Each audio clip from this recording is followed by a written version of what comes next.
तो हम लोग क्या चलेंगे आज? समकालीन विश्व राजनीति, ठीक है। और इसमें हम लोग चलेंगे क्या चीज, ठीक है ना। हम लोग चलेंगे 1990 के दशक से। कहाँ से?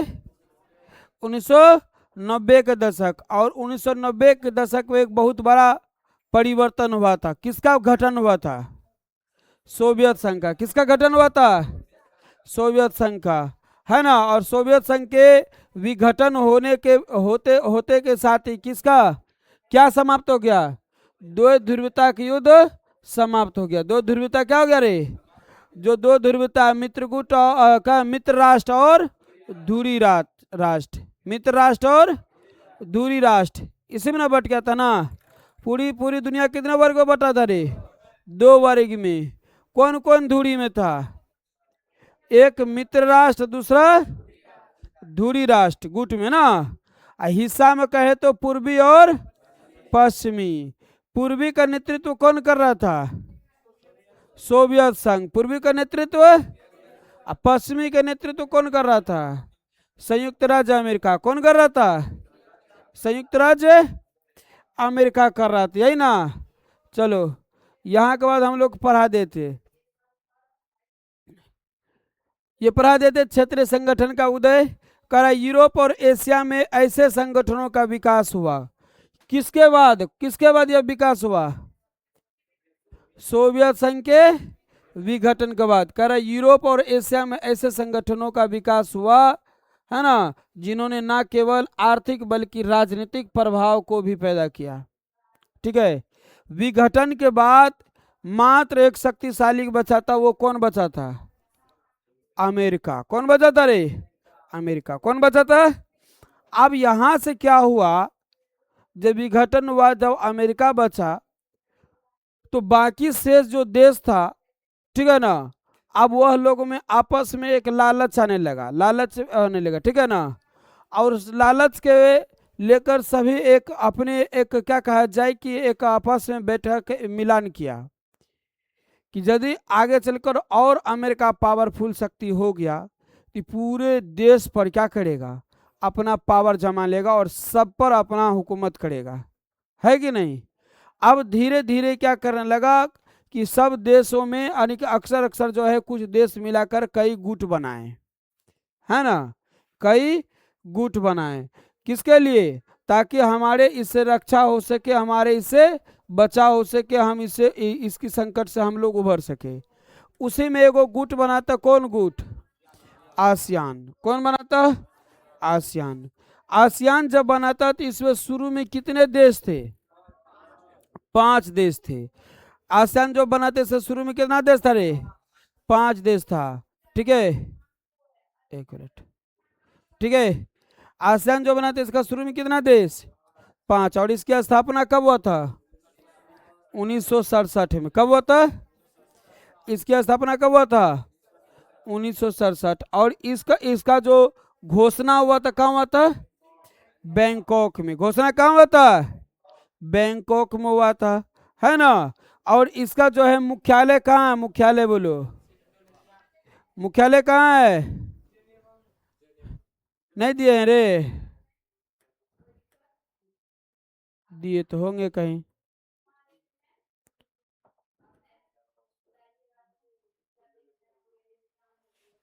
इंडोनेशिया दिए थे। अच्छा रुको, तुरंत बताते हैं।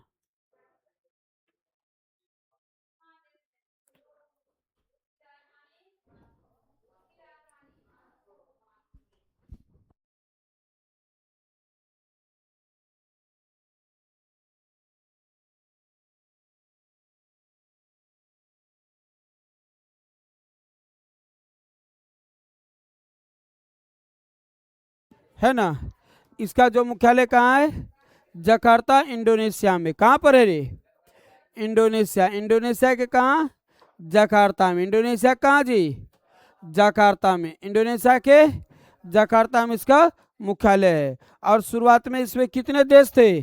5। इंडोनेशिया, मलेशिया, फिलीपींस ने सिंगापुर और Thailand.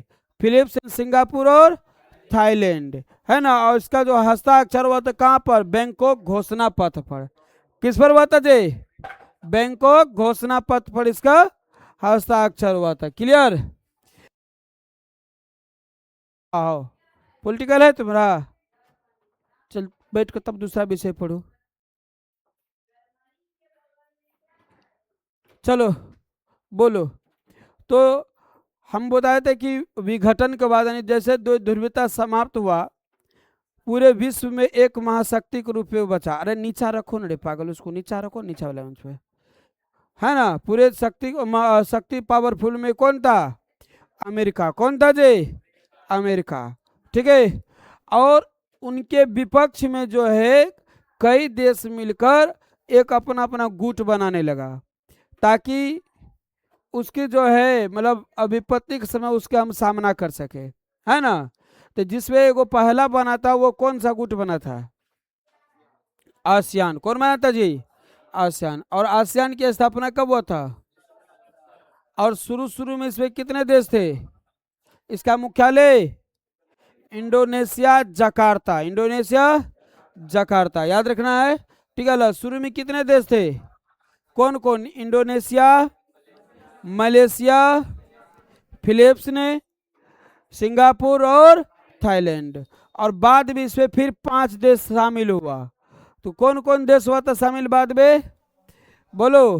Laos, Cambodia, Vietnam. Laos, Cambodia, Vietnam. बाद में कौन कौन देश शामिल हुआ, लाओस, कंबोडिया, वियतनाम। और बोलो,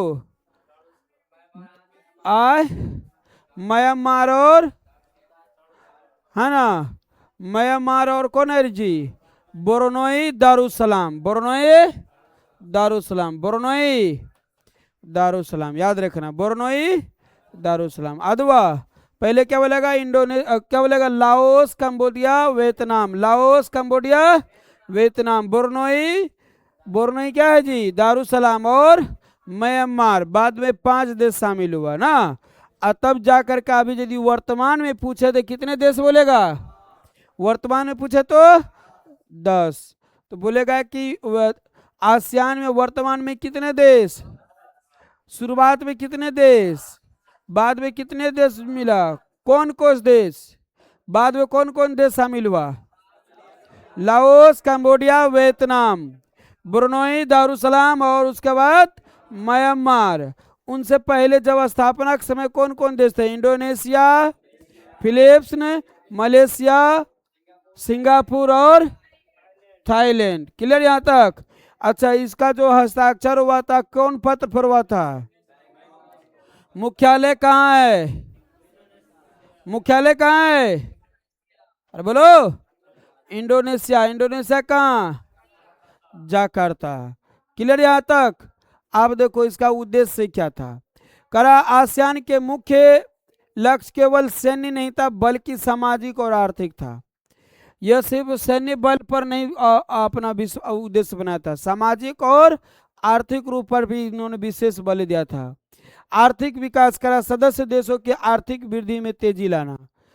इनका जो मुख्य उद्देश्य था कि हमारे देशों में जितने देश शामिल है ना, हमारे गुटों में, हमारे संगठनों में जितने देश शामिल है, उसमें सबको पहले क्या करना है, अर्थव्यवस्था को सुधार करना है। क्या करना है जी, अर्थव्यवस्था को सुधार करना है। ठीक, पहला पॉइंट क्या लिखेगा, आर्थिक विकास, जिसमें सभी सदस्य देशों को क्या सुधारना है जी, अर्थव्यवस्था। दूसरा सामाजिक और सांस्कृतिक विकास, करा साझा प्रयासों के माध्यम से क्षेत्र प्रगति करना है। क्या करना है, सामाजिक में भी प्रगति करना है और उसके बाद साझा सांस्कृतिक विकास में भी क्या करना है जी, प्रगति करना है क्षेत्रों में। अगला है शांति और स्थिरता। देखिए संगठन कोई भी हो, सबका लक्ष्य हो, तो कोई भी संगठन हो, सबका लक्ष्य होता है शांति स्थापित करना। क्या करना जी, शांति स्थापित करना, है ना। करा संयुक्त राष्ट्र के नियमों के आधार पर क्षेत्रीय शांति को बढ़ावा दिया।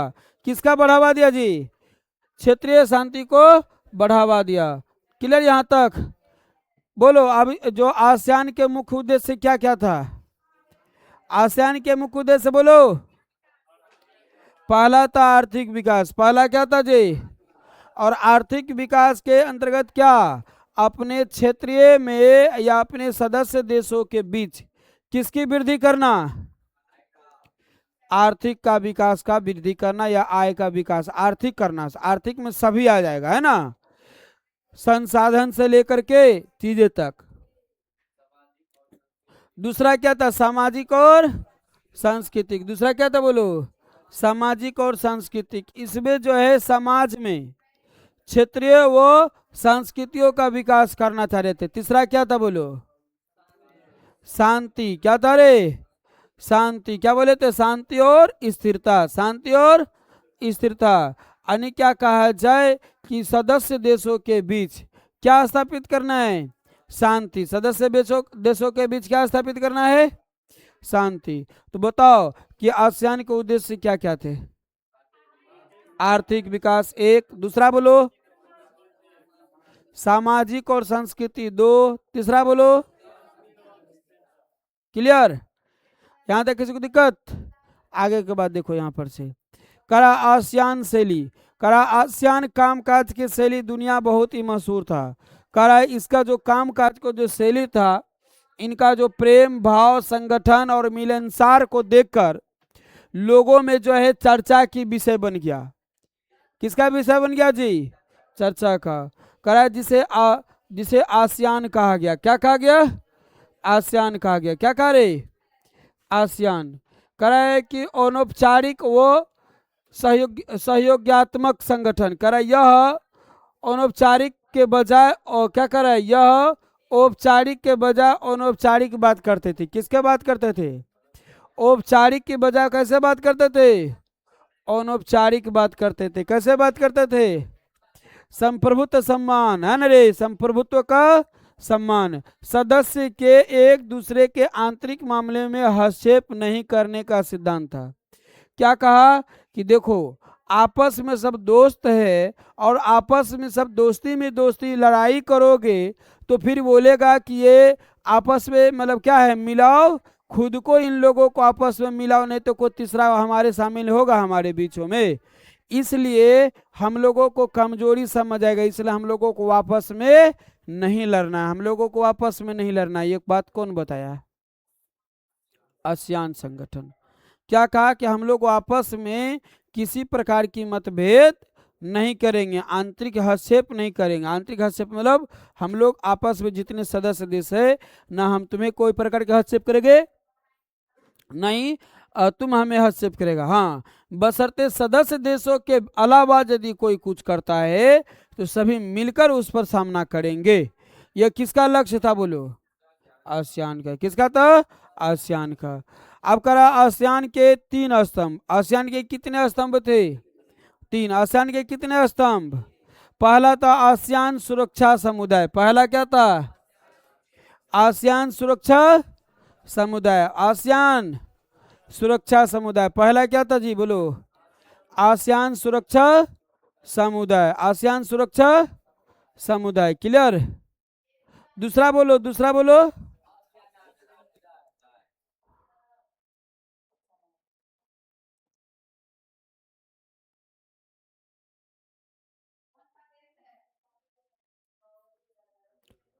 दूसरा क्या था बोलो न रे, और तीसरा क्या था बोलो। सुनो आप बताते हैं। कह रहा है कि इस पे जो 3 स्तंभ 2003 में शामिल हुआ। 3 स्तंभ कब रे, 2003 में। आसियान ने यूरोपीय संघ के तर्ज पर, किसके तर्ज पर, यूरोपीय संघ के तर्ज पर आसियान समुदाय बनाने की फैसला लिया। क्या समुदाय बनाने की, जिसके 3 आधार स्तंभ रहे। इसके कितने स्तंभ रहा, पहला था आसियान सुरक्षा समुदाय। पहला क्या था, आसियान सुरक्षा समुदाय। करा है कि ताकि सदस्य देशों के बीच किसी प्रकार की विवाद और सशस्त्र संघर्ष ना पहुंचे। कहा कि आसियान सुरक्षा समुदाय से कहा कि पहले खुद को सुरक्षा करना है, पहले खुद को सुरक्षा करना है, तभी तो हम लोग, है ना, पहले आपस में जितने सदस्य हैं, समुदाय मतलब हम लोग समुदाय में जितने सदस्य हैं, हम लोग समुदाय में जितने सदस्य हैं सभी को पहले आपस में हम लोग को एक दूसरे की सुरक्षा करना है। हम लोग एक दूसरे की सुरक्षा करेंगे तभी तो जब हमारे बाहर से कोई आघात करेगा, है ना, तो हम उससे सुरक्षा कर पाएंगे। तो इसलिए पहले 2003 में 3 स्तंभ जोड़े गए। कितने स्तंभ जोड़े गए? कब जोड़ा गया? पहला था क्या बोलो उसका? पहला था आसियान सुरक्षा समुदाय। पहला क्या था जी? आसियान सुरक्षा समुदाय। कहा कि जितने हम लोगों को सदस्य देश हैं, जितने हम लोगों को सदस्य देश हैं, सभी कोई आपस में जो है किसी के साथ संघर्ष नहीं करेंगे। किस प्रकार के संघर्ष? सशस्त्र संघर्ष, मतलब बम बारूद के साथ संघर्ष नहीं करेंगे, है ना। अगला था आसियान आर्थिक समुदाय। अगला क्या था बच्चे बोलो? आसियान आर्थिक समुदाय। करा इसका लक्ष्य एक साझा बाजार तैयार करना था। कैसा था? हम लोग क्या करेंगे, जितने आपस में सदस्य देश हैं सब एक दूसरे से साझा करेंगे। किसके लेकर के? बाजारों के लेकर का नहीं, व्यापार व्यवसाय को लेकर के, व्यापार व्यवसाय के लेकर के, ताकि क्षेत्र में व्यापार आसान हो सके, है ना। क्षेत्र में क्या हो सके जी?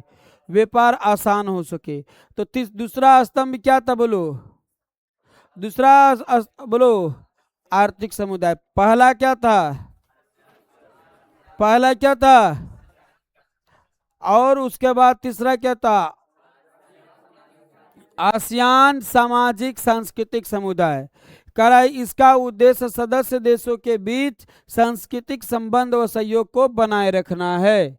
तो अब यहाँ से पॉइंट बात यह आया कि आसियान में मुख्य रूप से कितने स्तंभ? मुख्य रूप से कितने स्तंभ? कब जुड़ा था जी? कब जुड़ा था? सिर्फ तीनों स्तंभ के नाम बताओ हमें।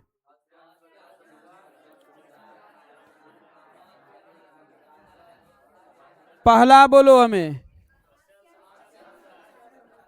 आसियान सुरक्षा समुदाय। पहला क्या था?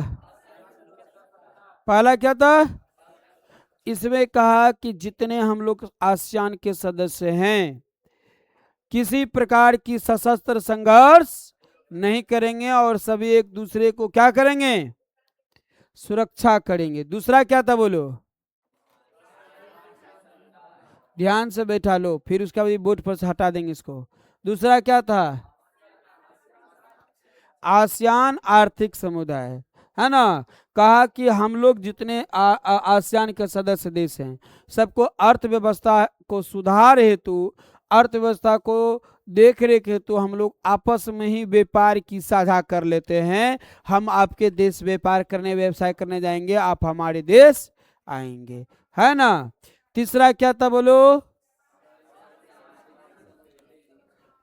तीसरा क्या था बोलो? चलो, इसका उद्देश्य था कि हम लोग अपने सदस्य देशों के बीच, अपने सदस्य देशों के बीच सांस्कृतिक संबंध और सहयोग को क्या करेंगे?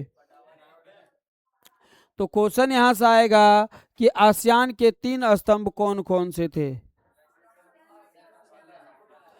तो आसियान के कितने स्तंभ? कब ये 3 स्तंभ पर चर्चा हुआ? पहला कौन था? आसियान सुरक्षा। इसका मतलब क्या कहा?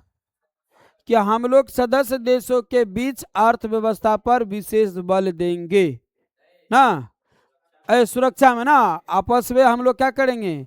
एक दूसरे की सुरक्षा करेंगे, किसी पर सशस्त्र संघर्ष नहीं करेंगे। दूसरा क्या था? आसियान आर्थिक समुदाय। दूसरा क्या था बोलो? आसियान आर्थिक समुदाय, जिसमें क्या कहा कि हम लोग आपस में जो है अर्थव्यवस्था को देख रेख हेतु, अर्थव्यवस्था को मजबूत हेतु, है ना, आपस में हम लोग व्यापार व्यवसाय करेंगे। समझ रहे हैं ना बातों को। और तीसरा क्या था बोलो? आसियान सामाजिक और सांस्कृतिक। क्लियर यहाँ तक? चलिए आगे बढ़े। कह रहे हैं कि महत्व किसका?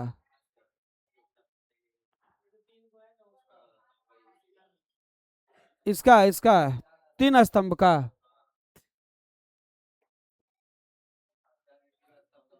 2003 में आसियान के ने यूरोपीय संघ तर्ज पर आसियान समुदाय बनाने की फैसला लिया, जिसके 3 आधार स्तंभ थे। यही बात वहां दिखा रहा है, देख लेते हैं, हम भी एक बार चेक कर लेते हैं।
आधार बोलो रे, आधार आसियान सुरक्षा समुदाय, आधार सुरक्षा समुदाय। दूसरा क्या था? और तीसरा क्लियर। ये आधार स्तंभ कब बनाया गया था? कब बनाया गया था? चलो आगे के बाद ध्यान में देखना है। क्वेश्चन देखो वहां कैसे पूछेगा, कहिएगा सर आप क्वेश्चन कैसे पूछेगा। क्वेश्चन पूछ लेगा कि आसियान के कितने आधार स्तंभ, कब इसका मतलब लाया गया? आए 2003 में पूछ लेगा कि आसियान सदस्य देशों के बीच सुरक्षा व संघर्ष का, सुरक्षा व आपसी सशस्त्र संघर्ष न करना किस समुदाय के अंतर्गत आएगा? पूछ लेगा आसियान सुरक्षा सदस्य देशों के बीच, है ना, साझा बाजार अपनाना व अर्थव्यवस्था पर विशेष बल देना किस आधार स्तंभ में है? पूछ लेगा कि आसियान समुदाय सदस्य में, है ना, क्षेत्रीय व सांस्कृतिक समुदाय पर, है ना, विकास करना व उस पर विशेष मतलब जो है बल देना किस में हो जाएगा?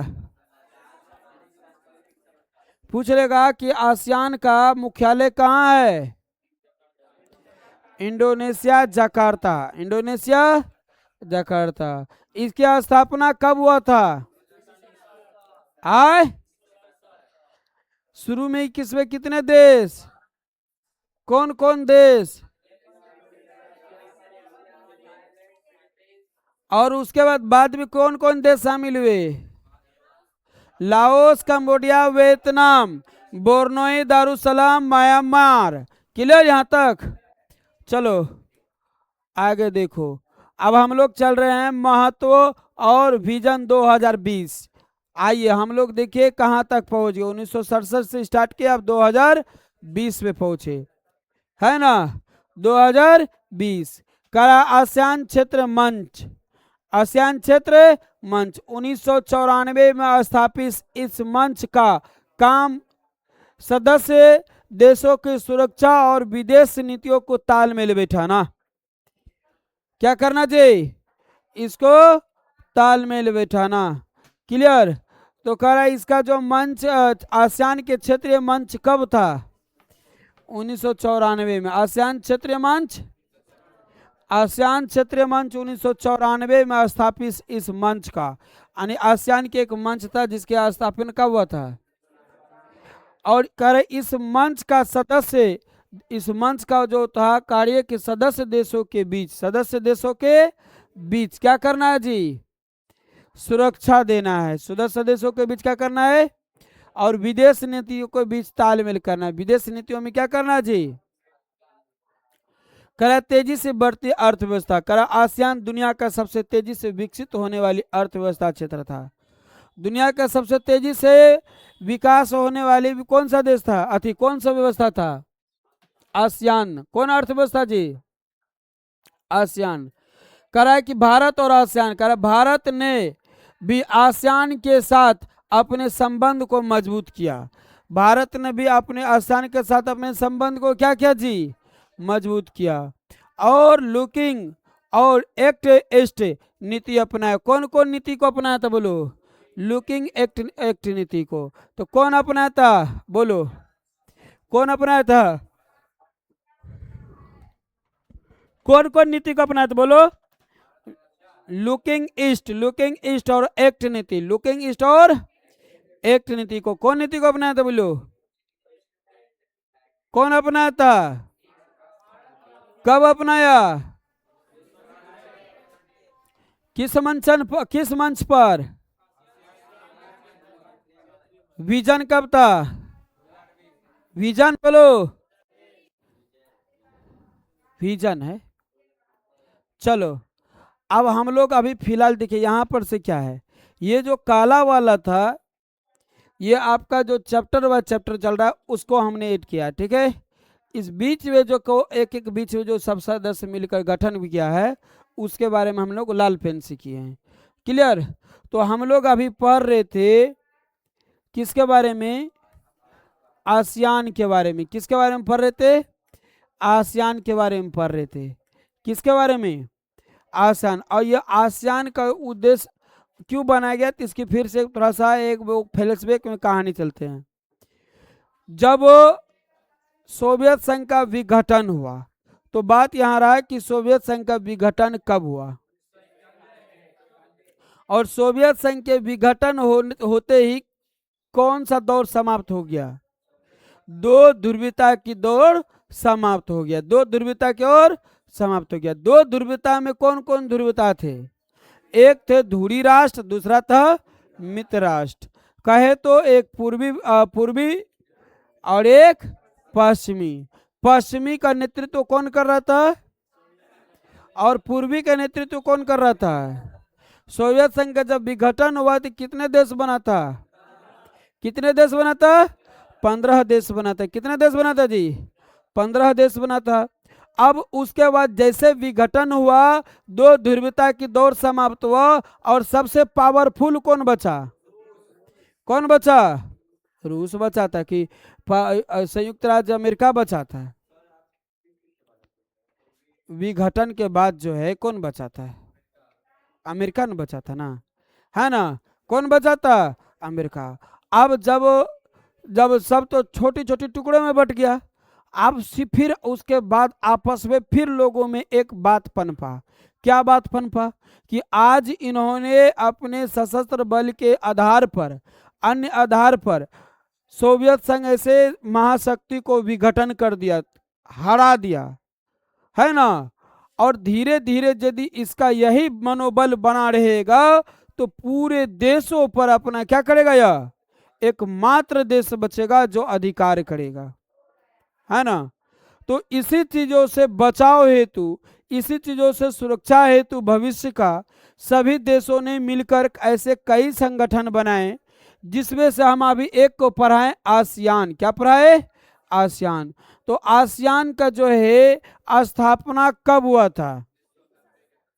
बोलो रे 19 67 में। और जब इसकी स्थापना हुआ था तो इसमें कितने देश? 5 देश, इंडोनेशिया, फिलीपींस, सिंगापुर, थाईलैंड और मलेशिया, यही से था ना जी। और इसका जो है मुख्यालय कहाँ बनाया गया? इंडोनेशिया में। इंडोनेशिया के कहाँ जी? जकार्ता में। अब देखा कि इसमें जो है आपस में बहुत ही नियम कायदा और ये तेजी से आगे बढ़ रहा है। कौन सा संगठन? आसियान संगठन।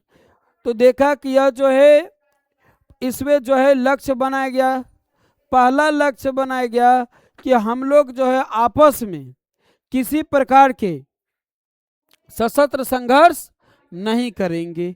हम लोग आपस में सशस्त्र संघर्ष नहीं करेंगे। अब क्यों नहीं कहा कि आपस में सशस्त्र संघर्ष करेंगे? क्योंकि आपस में हम लोग यदि लड़ गए तो जो बारूद गोला हम लोग आपस में बर्बाद कर देंगे। यदि हमारा कोई सदस्य देशों के अलावा कोई हम पर किसी प्रकार की हमला करे तो उस पर जाके छिरछुड़ी छोड़ेंगे? आपस में संगठन बना रहेगा, आपस में क्या कहा जाए वो नागिल पटगालियल छोड़ेगा रे, बचा के रखना चाहिए ला। तो आपस में कहा कि जितनी तालमेल होंगे, आपस में जितनी हम लोगों को संबंध मजबूत होगा उतने ही हम लोग आगे बढ़ेंगे और उतने ही हमारे विपक्षी जो दुश्मन होंगे वो हमसे क्या होगा? डर मानेगा। तो देखा कि जो लक्ष्य बनाए वो सही रहा। कहा कि आपस में हम लोग आपस में सशस्त्र संघर्ष नहीं करेंगे। अनेक कहा कि आसियान समुदाय के बीच सुरक्षा का बल। दूसरा लक्ष्य क्या बनाया कि हम लोग आपस में जो है अर्थव्यवस्था को मजबूत करने हेतु आपस में ही हम लोग क्या करेंगे? व्यापार व्यवसाय करेंगे। तो इस लक्ष्य को क्या कहा? आसियान आर्थिक समुदाय। क्लियर? तीसरा कहा कि हम लोग आपस में सभ्यता, संस्कृति, सामाजिक व्यवस्था को बनाए रखेंगे। यह क्या कहा? आसियान सांस्कृतिक सामाजिक सांस्कृतिक समुदाय। और इस प्रकार की जो 3 स्तंभ को तैयार किया गया, कब किया गया? बोलो। 2003 में। देखा कि यह जो है तेजी से अर्थव्यवस्था के क्षेत्र में और आपस में यह आगे जा रहा है। ठीक है। इनको देखकर कई सदस्य देश भी इसमें शामिल हुए, है ना। इनको देखकर कई सदस्य देश शामिल हुए। तो जिसमें 5 सदस्य देश मिला, फिर बाद में 5 सदस्य देश मिला। तो अभी वर्तमान में इसमें कितने सदस्य देश हैं? कौन कौन? Laos, Cambodia, Vietnam, Myanmar, Brunei, Darussalam. Clear यहां तक? कौन कौन देश? क्लियर?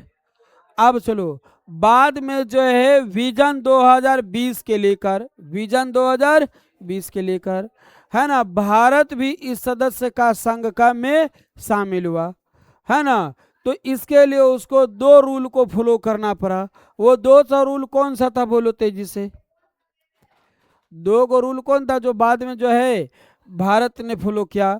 Looking east. क्या था पहला? Looking east. और एक्ट ईस्ट। क्या था जी? Act east. यह दोनों नीतियों को कौन अपनाया? तो भारत ने आसियान समुदाय के कौन कौन जो एक्ट को अपनाया? बोलो कौन कौन नीति को अपनाया? Looking east, act east, looking east और एक्ट ईस्ट। क्लियर यहाँ तक? अब यहाँ से यदि कोई भी क्वेश्चन पूछ ले घुमा फिरा कर तो तुरंत जवाब नहीं देना है, उसको अच्छा से थिंकिंग करना है कि क्या कह रहा है, उसके बाद उसके जवाब देने के प्रयास करना है। क्या किसी प्रकार की दिक्कत? अरे बोलो नहीं है। चलिए अब हम लोग बढ़ेंगे कहाँ पर? थोड़ी सी आगे हम लोग बढ़ेंगे चीन के आर्थिक उत्थान। किसकी आर्थिक उत्थान रे? चीन का। करा चीन एक विश्व शक्ति के रूप में उभरना इस अध्याय का सबसे हिस्सा है। चीन कह रहा है चीन का एक विश्व शक्ति के रूप में उभरना इस अध्याय का सबसे महत्वपूर्ण हिस्सा है। इसकी विकास यात्रा 2 चरणों में हुई। इसकी विकास यात्रा कितने चरणों में हुआ? चीन भी आगे बढ़ा, है ना। और इसके विकास हेतु दो चरण में विभाजित किया गया। पहला क्या गया, नीति बदलाव। अब नीति बदलाव कब आया गया, नीति बदलाव कब हुआ, नीति बदलाव, और इस नीति बदलाव को लेकर किसका अर्थव्यवस्था तेजी से आगे बढ़ा, चीन का। किसका बढ़ा जी, चीन का। अब देखिए नीति बदलाव क्या है, कह रहा दिसंबर 1978 में डेंग सियाओपेंग, डेंग सियाओपेंग ओपन डोर यानी मुक्त द्वार की नीति को अपनाया। इसका उद्देश्य विदेश निवेश और तकनीकी को आर्थिक क्या करना रे, आकर्षित करना, ताकि चीन की अर्थव्यवस्था को आधुनिक बनाया जा सके। चीन बड़ा खतरनाक, इन्होंने क्या किया कि चीन ने क्या किया, बोला कि हम एक ऐसा नीति अपनाएंगे, ठीक है ना, हमारे यहाँ कोई भी विदेश व्यापार व्यवसाय कर सकता है। तो उन्होंने एक नीति अपनाया मुक्त, है ना, क्या रे, मुक्त द्वार का। कौन द्वार, मुक्त द्वार।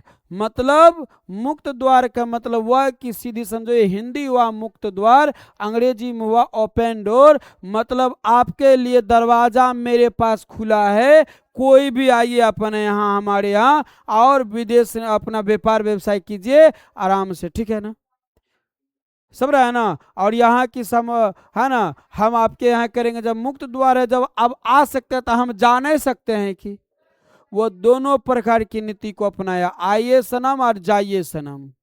कौन नीति अपना था रे, आओ सनम और जाओ सनम को नीति अपनाया। कौन अपनाया, ए बोले चीन अपनाया न रे। और जो आओ सनम और जाओ सनम को जो नीति अपनाया, उसको कौन द्वार कहा, मुक्त द्वार यानी ओपन डोर, मुक्त द्वार यानी ओपन डोर। और ये किस किस नीतिगत के अंतर्गत अपनाया, बोलो 1978 के अंतर्गत। किसके रे, और यह जो अपनाया था, कौन अपनाया था, डेंग सियाओपेंग, नरे डेंग सियाओपेंग। तो क्वेश्चन आ जाएगा कि चीन में जो है मुक्त द्वार कह दे या ओपन डोर कह दे, ठीक है ना। आपको से एगो को नाम बोलो, ओपन डोर बोलो। तो चीन में ओपन डोर की नीतियों को कौन अपनाया था, यानी कि चीन में जो ओपन डोर का जो अपनाया, ओपन डोर नीति जो अपनाया, वो कौन अपनाया, कौन अपनाया था, डेंग सियाओपेंग। यह नीति कौन लाया जी, डेंग सियाओपेंग। कब लाया था, कब लाया था। और इसके अंतर्गत कहा कि कोई भी विदेश नीति, कोई भी विदेशी आप हमारे यहाँ क्या कर सकते हैं, निवेश कर सकते हैं। पगला क्या कहा, उद्देश्य था कि विदेशी निवेश, कोई भी विदेशी हमारे यहाँ आइए, अपना निवेश कीजिए, व्यापार व्यवसाय कीजिए। आप हमारे यहाँ आइएगा तो हम आपके यहाँ जाएंगे, हता है कि नहीं रे। अब दरवाजा खुला रहेगा तो कोई भी आएगा जाएगा, है कि नहीं। वही दिमाग अपनाया। कह रहे तकनीकी को आकर्षित करना, तकनीकी को आकर्षित करना। और सोचा यदि ऐसा होगा तो हमारे यहाँ तकनीकी क्या होगा, तकनीकी मतलब आकर्षित होगा। तकनीकी समझता है ना रे, ज्ञान बुद्धि कौशल, ज्ञान बुद्धि कौशल, रोजगार, अर्थव्यवस्था, ये सब किस में चल जाएगा, बोलो सब एक तकनीकी का समुदाय है, समझ रहे हैं ना। ताकि चीन की अर्थव्यवस्था में क्या हो रही, आधुनिक बदलाव हो सके। अब हम लोग थोड़ा सा यहाँ पर पढ़ेंगे, ये हो गया। आगे की बात देखो, काय हंस रहा जी, क्या कुछ बात की,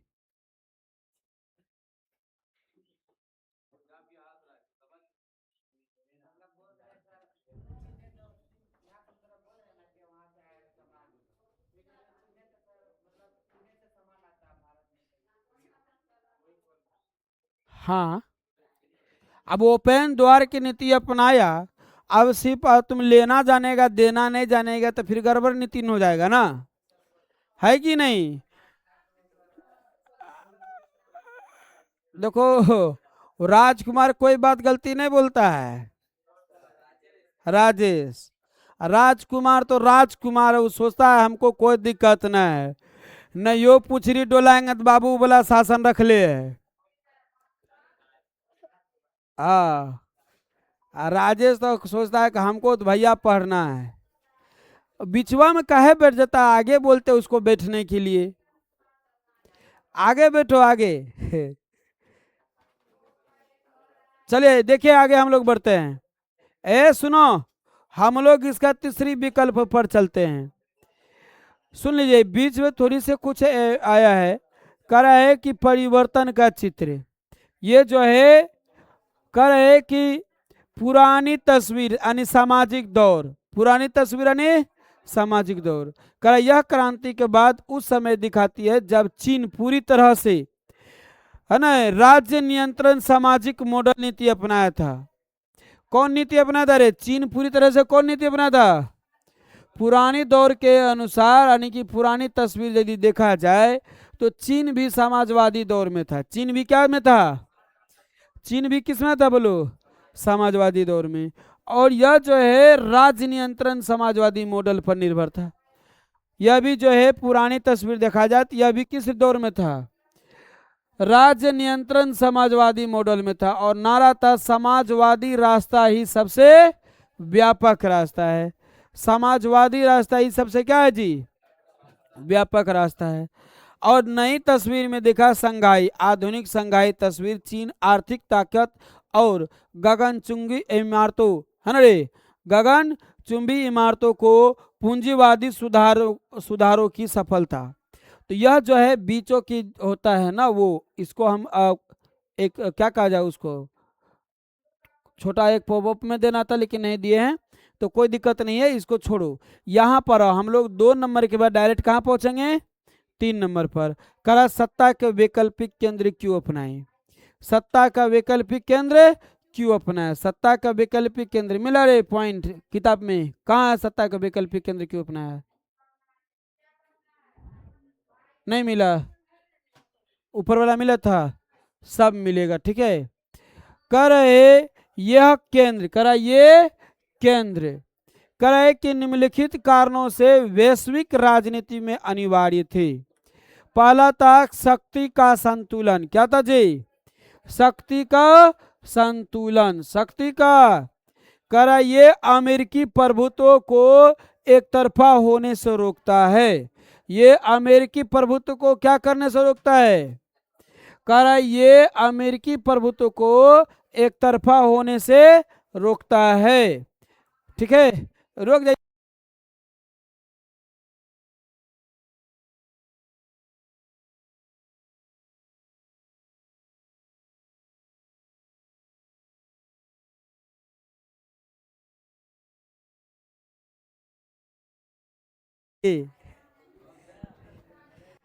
जाओ उसको जो है ना धो देना, ठीक है, और पानी को पलट देना। जाओ जाओ जाओ, अरे आओ ना। आए। सुनो रे, करा शक्ति का संतुलन, करा ये अमेरिकी प्रभुत्व को एक तरफा होने से रोकना। रे मेरे बात को सुनो, कह रहा है कि सत्ता का वैकल्पिक केंद्र क्यों अपनाया? रे सुनो मेरे बात को, सभी सदस्य देश अमेरिका के मुख्य, अमेरिका और अमेरिका के मुख्य सदस्यों को छोड़कर, अमेरिका और अमेरिका के मुख्य सदस्यों को छोड़कर बाकी जो अतिरिक्त बचा सब अपना एक वैकल्पिक, वैकल्पिक क्या क्या जी? केंद्र को बनाया। क्यों बनाया? क्योंकि शक्ति संतुलन बना रहे। शक्ति का क्या रे? करा ये अमेरिका प्रभुत्व को एक तरफा होने से रोकना। क्यों ऐसा किया? यदि अमेरिका एक तरफा हो गया और पूरे पर शासन व्यवस्था अपना लिया तो फिर हम कभी उससे उभर नहीं पाएंगे, हम कभी उभर नहीं पाएंगे। इसलिए सभी लोग, सभी जो है उन अमेरिका और उनके सदस्यों को छोड़कर सभी ने कौन नीतियों को अपनाया? शक्ति संतुलन की विचार को। किसका विचार को? जिसमें सभी जो है इसका शक्ति संतुलन का तात्पर्य है ना, सत्ता के वैकल्पिक केंद्र को महत्व दिया। सत्ता को किसका महत्व दिया था? बात तुम लोग नहीं समझ रहा है क्या कहे। पॉइंट बात यह रहा कि जब दो ध्रुवीयता की दौर समाप्त हुई तो एकमात्र महाशक्ति के रूप में कौन बचा? अमेरिका। कौन बचा? अब जो उसके साथ और अमेरिका के साथ क्या कहते हैं साख संगठन नहीं था, तो वह सोचा है कि आज अमेरिका सोवियत संघ ऐसे विघटन को, सोवियत संघ ऐसे पावरफुल महाशक्ति को जब खत्म कर सकता है तो ये छोटा मोटा जो ना मुन्ना बचा है इसको कखनियों समेट देगा। तो सब आपस में कई गठन को निर्माण किया, जिसमें से अभी हम एक पढ़ाया आसियान, ठीक है, और उसमें से एक आया निकलकर कौन? अपनी अर्थव्यवस्था को मजबूत करने के लिए चीन का जो थे है ना 1978 में वहां के जो थे कौन, क्या नाम था उसका? हाँ, पेंग सोपेंग, या था नड़े टेंग सियाओपेंग ऐसे हैं, है ना। उन्होंने ओपन द्वार की नीति अपनाया, यानी क्या कहा जाए ओपन डोर की नीतियों को अपनाया। बोला कि हमारे लिए आपका दरवाजा खुला है, हमारे यहाँ आप कोई भी व्यापार व्यवसाय कर सकते हैं, विदेश अपनी पैसा को यहाँ निवेश कर सकते हैं, है ना। तो यह सोचा कि इससे हमारी अर्थव्यवस्था पर भी कुछ सुधार हो जाएगी। अगला लोग पहल क्या किया? चीन तो ओपन द्वार की नीति अपनाया। चीन ने क्या किया जी? ओपन द्वार की नीति अपनाया। बाकी जो शेष अगल बगल में बच गया, जो उन्होंने कहा कि हम लोग शक्ति संतुलन के विचार पर चलेंगे, है ना। क्यों शक्ति का? यानी कि वो लोग जो है वो कौन किसका विचार अपनाया? सत्ता के वैकल्पिक केंद्र को महत्व दिया। क्यों सत्ता के वैकल्पिक केंद्र को महत्व दिया? यदि ऐसा सत्ता के वैकल्पिक केंद्र पर विशेष बल नहीं देता तो अमेरिका जो है एक तरफा महाशक्ति के रूप में हो जाता और पावरफुल हो जाता। तो और यह पावरफुल ना हो तो सब ने क्या किया? सत्ता के वैकल्पिक केंद्र को अपनाने की शक्ति संतुलन बनाया। सभी आपस में क्या किया जी? शक्ति संतुलन बनाया कि सब हम लोग बराबर रहेंगे, है ना। इसके जब ऐसा हम लोग शक्ति संतुलन रहेगा, हम लोगों को आपस में मेल जोल रहेंगे, सब बराबर रहेंगे, सब आपस में जुड़े रहेंगे, तो अमेरिका जो है वो एक तरफा प्रभुत्व होने से एक तरफा प्रभुत्व नहीं हो पाएगा, एक तरफा प्रभुत्व नहीं हो पाएगा। क्षेत्रीय समाधान करा, ये संगठन बाहरी हस्तक्षेप की बजाय स्थानीय समस्या का समाधान आपस में सहयोग से निकालने लगा। ना समझा? इन्होंने क्या किया कि बोला कि देखिए हम लोग आपस में ही यदि कोई समाधान होता है, कोई विवाद होती है, तो हम लोग आपस में ही सुलझा लेंगे। आपस में क्या करेंगे जी? सुलझा लेंगे। यानी बात यह हुआ कि यदि कुछ मांस की टुकड़ा मिलता है तो हम लोग आपस में बांट के खा लेंगे। यदि यह मांस की टुकड़ा दिखाया जाए किसको जी? शेर को, तो उस वक्त अमेरिका शेर था जी, नहीं, तो पता चलेगा अकेले वो खा गया है कि नहीं। उन्होंने क्या किया कि शक्ति संतुलन को अपनाया, यानी कि केंद्र को अपनाया, मतलब क्या कहा जाए कि वैकल्पिक केंद्र को अपनाया और क्षेत्र समाधान को ढूंढा। कहा कि हम लोग आपस में ही कोई समस्या को क्या करेंगे? सुलझा लेंगे। आपस में कोई समस्या को क्या करेंगे जी, है ना। ये संगठन बाहरी हस्तक्षेप के बजाय कोई बाहरी हस्तक्षेप नहीं करने देंगे किसी को, और कराए हम लोग स्थानीय समस्या जो हम लोगों के बीच में होगा उसको आपस में क्या करेंगे? हम लोग सुलझा लेंगे। अगला था कि आर्थिक प्रतिस्पर्धा, चीन, भारत और यूरोपीय संघ। कौन कौन बोलू? चीन, भारत और यूरोपीय संघ जैसे केंद्र वैश्विक व्यापार के नियमों को प्रभावित करने की क्षमता रखते थे। किसको प्रभावित करने की क्षमता रखते थे? चीन, भारत और यूरोपीय संघ। यह चाहता ना तो विश्व स्तर पर व्यापार को प्रभावित, मतलब यदि चाहता तो सकारात्मक हो सकता था, चाहता तो नकारात्मक हो सकता था। कौन कौन? चीन, भारत और यूरोपीय। अब हम लोग चलेंगे कहां पर? यूरोपीय संघ में। कहां पर चलेंगे? यूरोपीय संघ में। कहाँ पर? देखो इसमें कुछ नहीं हुआ था। ये बात पहले अब यहां से तुम लोग देखो तब समझ में आएगा। काला वाला देखिए, हम लोग पढ़ा रहे हैं क्षेत्रीय संगठनों का उदय। पॉइंट हम लोग को क्या चल रहा है? क्षेत्रीय संगठनों का उदय। अब कैसे क्षेत्रीय संगठन का उदय कैसे हुआ? तो देखिए, हमने थोड़ी सी फिर से कहानी में चलता है, फ्लैशबैक में। पहले बात क्या हुआ कि शीत युद्ध की दौर चल रही थी। शीत युद्ध की दौर कब समाप्त हुआ? 1991 में। शीत युद्ध की दौर समाप्त होते ही, है ना, जो पूरी दुनिया दो वर्गों में विभाजित था, पूरी दुनिया दो वर्गों में विभाजित था। एक था पश्चिमी क्षेत्र या पश्चिमी संगठन, जिसका नेतृत्व कौन कर रहा था? अमेरिका। और एक था कौन? पूर्वी। एक कौन था? पूर्वी। और इसका नेतृत्व कौन कर रहा था? सोवियत संघ। हुआ क्या कि सोवियत संघ में आपसी कारण बताया था ना प्रथम अध्याय में, है ना, क्या हुआ कि यह आपस में ही मतलब कई कारणों वजह से सोवियत संघ क्या हो गया? विघटन हो गया। विघटन के कारण भी बताए थे। क्या बताए थे? कि वहां के जो जिसके हाथों में था, कौन पार्टी था वो? Communist party. जनता के प्रति कोई जवाबदेह नहीं था। अर्थव्यवस्था उसका पूरी तरह से कमजोर हो गया। जनता जो है अपनी शासन सत्ता से क्या होने लगा जी? कमजोर हो गया। है कि नहीं? क्या हो गया जी? कमजोर हो गया। क्लियर? कमजोर हो गया। अब उसके बाद जो है यही सब वजह से सोवियत संघ का विघटन हुआ। सोवियत संघ के विघटन हुआ तो कितने देश बना? 15 देश बना। अब जब बाकी जो शेष चुन्नी मुन्नी बचा था अगल बगल विघटन के बाद, है ना, तो विघटन के बाद दुनिया में एकमात्र महाशक्ति बचा, वो कौन बचा? पर उनसे 1991 से पहले दुनिया में कितने महाशक्ति थे? 2। कौन था? एक अमेरिका, दूसरा सोवियत संघ। अब सोवियत संघ का विघटन मतलब टूट गया, हार गया, तो एक को बचाना जी? अमेरिका।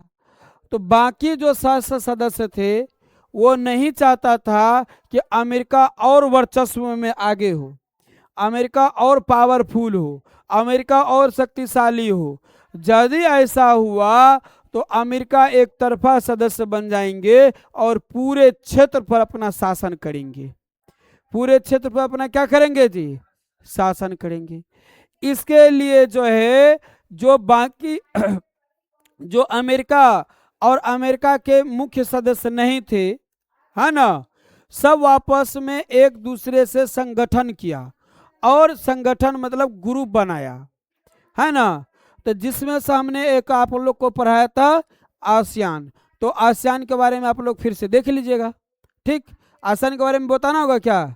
नहीं। अब देखो, तो उसी में से क्या हुआ कि जो उदाहरण कि कुछ लोग क्या किया कि क्षेत्रीय संगठन बना ले, कुछ आपस में ग्रुप बना लिया, है ना। क्षेत्रीय संगठन क्या था? क्षेत्रीय संगठन का अंतर्गत कई प्रकार के गठन बनाया, जिसमें कौन हुआ? पहला आसियान हुआ। पहला क्या हुआ जी? आसियान। अब इस प्रकार से और कई गठन बना दिए, जैसे जैसे समय आया है तो सब गठन के बारे में हम दिखाएंगे। गठन के बाद चलो इसका गठन को भी दोहरा देते हैं। दोहरा दे क्या? चलो, तो अब जब गठन हो गया तब उसके बाद क्या हुआ कि दूसरा स्थान पर आया चीन। कौन आया? यानी कि हम लोग बता रहे हैं सबका लक्ष्य एक ही है। गठन जो कर रहा है आपस में सब लोग मिलकर, उसका भी लक्ष्य वही है कि अमेरिका एकमात्र प्रभुत्व शक्ति ना बने, जहां तक है यहीं पर रह जाए और आगे यह नहीं बढ़े। जहां तक है वो वहीं रह जाए और आगे नहीं बढ़े। सबको यही लक्ष्य है। गठन कर रहा है तो उसका भी यही लक्ष्य है ना। अब बताओ कि याद रखना कि तुम पर तो और तुम्हारी संपत्ति का फायदा कब उठाएंगे? जब आपकी कोई मजबूरियां होगी, जब आपकी अर्थव्यवस्था खराब होगा। समझ रहा है ना? अर्थव्यवस्था खराब होगी। ठीक है, तो उस वक्त आपका जमीन हो, जायदाद हो, गाय हो, घोड़ा हो, हाथी हो, सबका नजर उस पर रहेगा। ठीक है। और जब आपका अर्थव्यवस्था ठीक रहेंगे, ठीक है ना, तो फिर सुबह सुबह एक को बात होंगे, गुड मॉर्निंग, कैसे हैं, ठीक है ना, ठीक है, आइएगा, 5 तारीख को बच्चा की छठी कर रहे हैं, है ना। आपका अर्थव्यवस्था ठीक, तो दुनिया हजार रंग से आपको रिलेशन रखेंगे और आपको साथ संबंध बनाएंगे। अर्थव्यवस्था खराब तो देख कर भी लोग अपना नजर छिपा कर चल जाएंगे, कहीं 2 टका मांग लिया सहयोग तब, है ना। या नहीं तो जानबूझकर तुम्हारे नजर में जाएंगे कि ताकि वो उसका अर्थव्यवस्था जान रहे कमजोर है, बेटी का ब्याह करना है, बाबू का इलाज कराना है ना, फला 10 रंग की बीमारी होता है ना, और जाएंगे टोकने के लिए कि जैसे हमारा कहेगा तो कह देंगे कि हमको हो संपत्ति दे दो, पैसा देते हैं, जाकर अच्छा से इलाज करवा लो। जब तुमको इतनी दया ममता है तो बेचारा के सहयोग कर दो, इलाज हो जाएगा, बाद में वापस कर देंगे तुम्हारे सहयोगों को, है कि नहीं। अब तुम उसका ऐसा करता है कि हाथे काट कर सब चीज ले लेगा, तो वह सगे संबंध रिलेशन किस काम की, है ना। तो इसलिए ठीक है ना, फैशन से जगह पर्स के ऐसन पर ध्यान दो। मतलब जिस दिन तुम्हारा वो खत्म, अर्थव्यवस्था कमजोर, उस दिन सगे संबंधी भी तुम्हारा मुंह मोड़ लेंगे और दुनिया तुमको नोच कर खाने के लिए बैठे रहेंगे। समझ बातों को।